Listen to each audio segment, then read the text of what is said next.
hope you're having a good day. It's a little windy here, as you can see by the tall bush behind me blowing in the breeze. And my hair blowing a little bit. But the weather the degrees is nice. So we're going to go ahead. I wanted to take a few minutes and read you a book. So the book I'm going to read is called If I Only Had a Green Nose, written by Max Lucado, illustrated by Sergio Martinez. All right, let's get started. Oh, getting his nose painted green, isn't he? That's funny. Okay, so I read a book earlier, and it was called You Are Special. So the characters in this book, some of them were in that book too. So there's one of our main characters, Punchinello, without a green nose. Lucia and Punchinello looked out the window of Eli's workshop. Like other Wemicks, they were wooden people. But unlike the other Wemicks, they weren't standing in line in the village below. "Look at them all," Punchinello exclaimed. "I don't understand it," Lucia wondered. "Why would anyone want to paint his nose green?" "Because everyone else is," Eli responded without looking up from his workbench. Punchinello didn't understand. "What do you mean?" "Everyone wants to look like everyone else. Sometimes it's square hats, sometimes it's tall shoes." Oh, there's the wind blowing my paper. "Why, last year the big thing was yellow ears. Now it's green noses.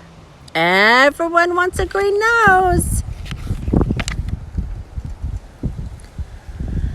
Eli smiled as the two stood to leave.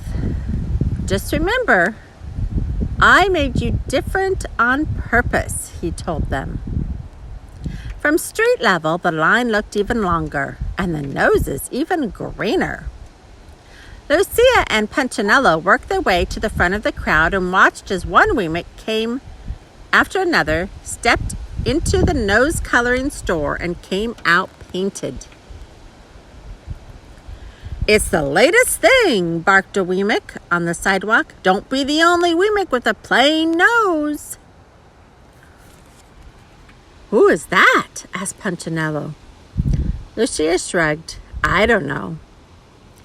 "Why, that's Mr. Willie with it," volunteered a Wemick from behind them.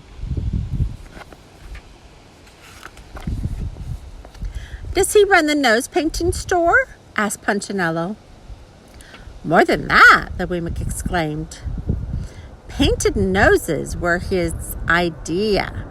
So were the square hats and the tall shoes and the yellow ears. New things are his thing. He decides what is with it. Isn't he the best?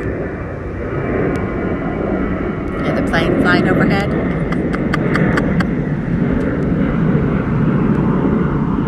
Passenger jet. Lucia and Punchinello took a good look at this tall Wemick with a deep voice, big smile, tall hat, and green bow tie that matched his oh-so-great green nose. Both were thinking the same question. Lucia asked it. "Who made him the new thing picker?" The Wemick looked puzzled, like he'd never been asked that question. "Well, I don't know. He always has." Then his eyes brightened. "Wait, look, here comes a new nose." "Oh," said the Wemicks. "Ah," admired some of the others. The just painted Wemick didn't stop to speak. He just kept his nose in the air and walked past. All the green-nosed Wemicks did this. After all, how could your nose be seen if it wasn't in the air? Walking around high-nosed, however, was risky. Wemicks walked into walls, doors, even each other. Lucia and Punchinello had to be very careful. One Wemick took up the whole street. Step back, he announced. It was the mayor. Make way, everyone! My wife is coming in for a touch-up. With one hand, he waved back the citizens. With the other, he guided her through the crowd. Horrible!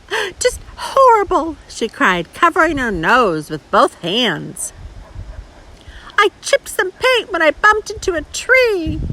Now the real me is showing. Horrible! Just horrible! As the crowd passed, Lucia shook his head. Such a fuss over a green nose. Yeah, agreed Punchinello. You'll never catch me in the nose coloring store.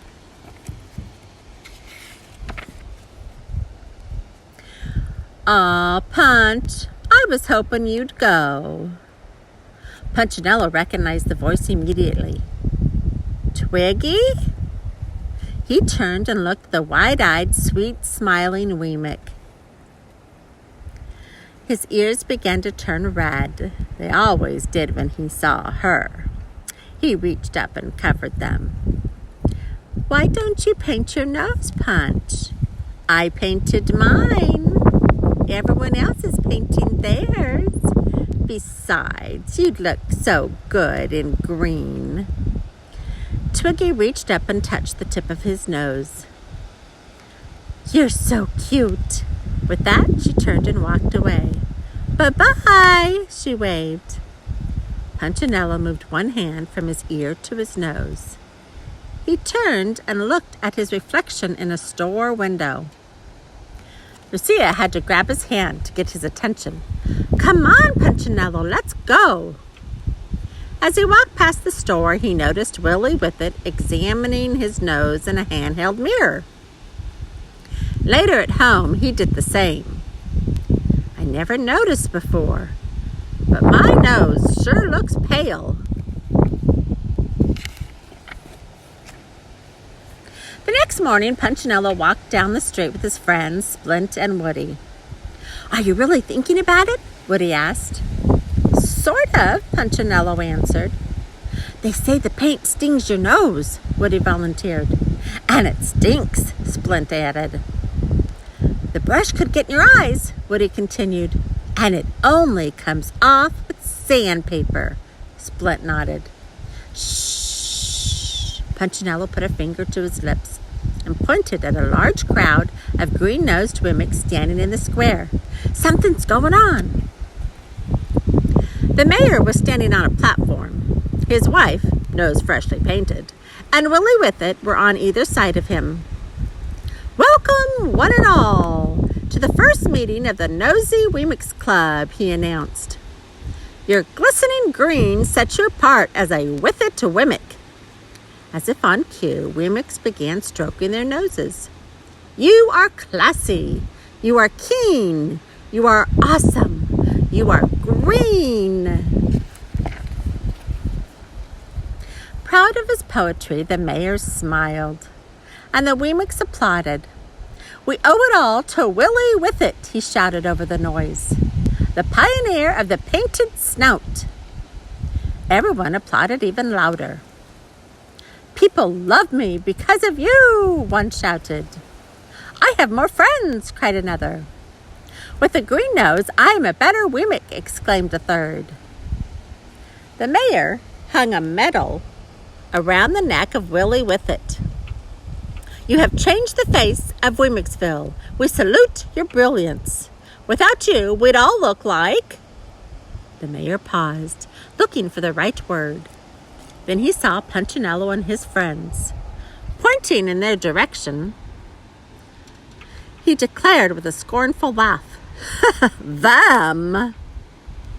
Everyone else laughed too, and Punchinello and his two friends lowered their heads and covered their noses.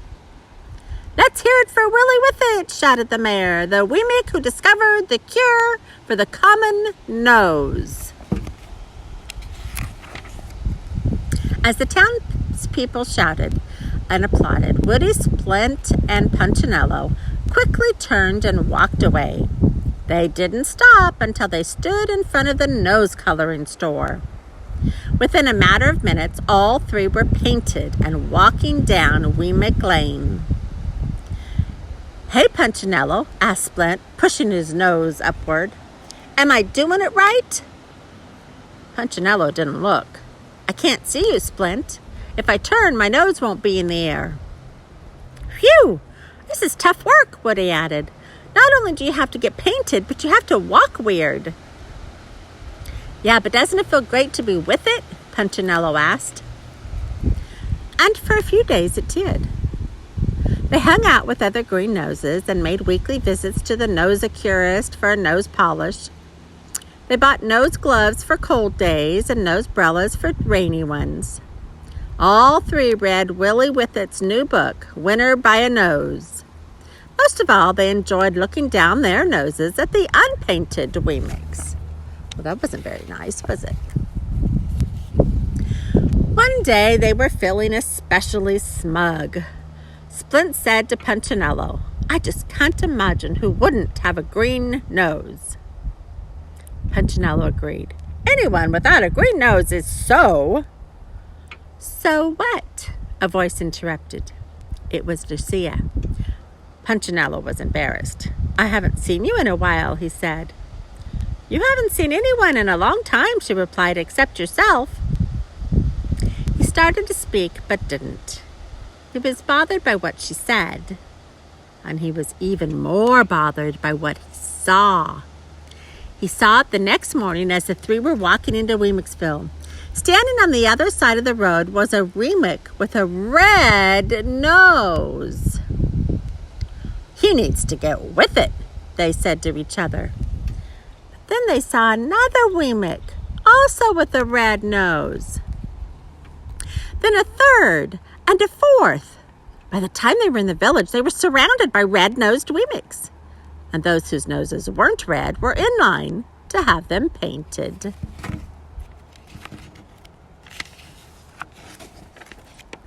Step right up, shouted Willie Whiffet from the steps of his store.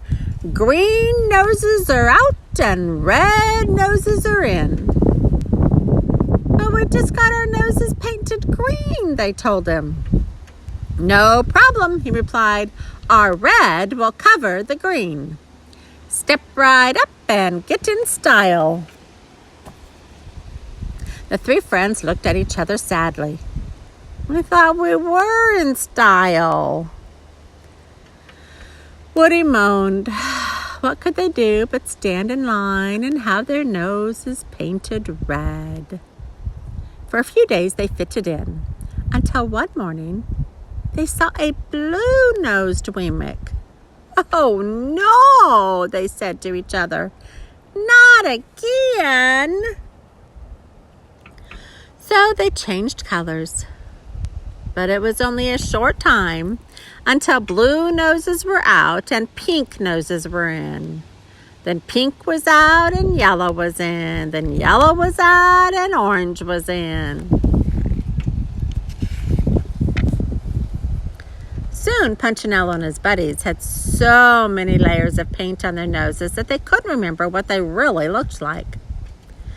This has to be the final color, they said the day they walked out with orange noses.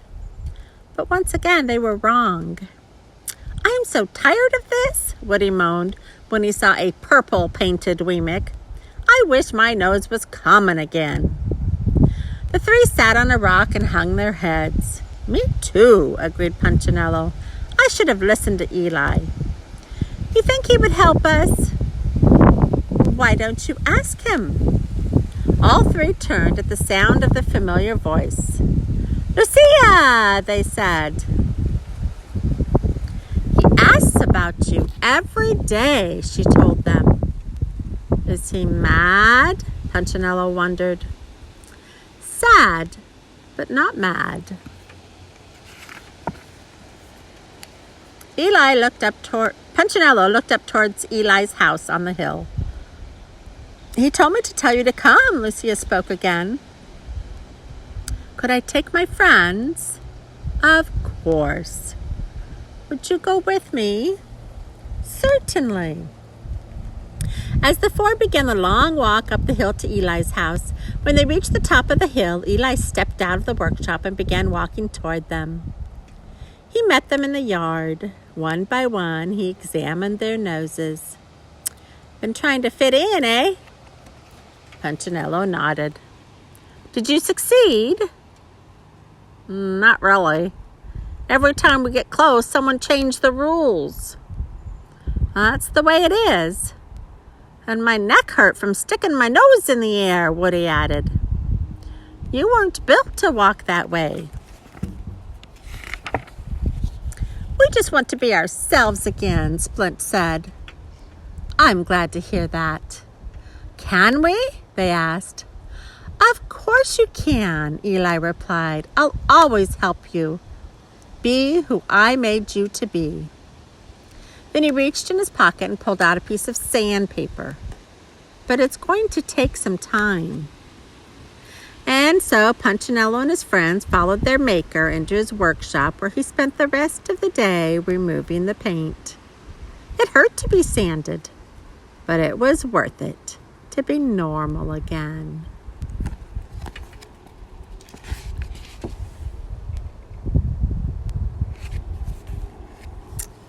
There he is. It's normal again. See, our maker made us how we are. We don't have to be like anyone else. We can be ourselves. So I hope you have a good day being yourself today. Bye for now.